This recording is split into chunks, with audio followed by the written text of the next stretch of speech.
బంధమంటూ ఎరుగని బాటసారికి అనుబంధమై వచ్చింది ఒక దేవత.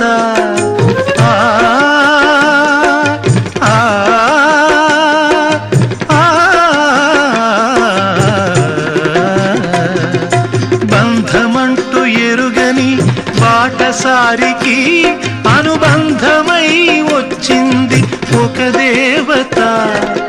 ఇంత చోటులోనే అంత మనసు ఉంచి, ఇంత చోటులోనే అంత మనసు ఉంచి నా సొంతమే అయ్యింది ప్రియురాలిగా.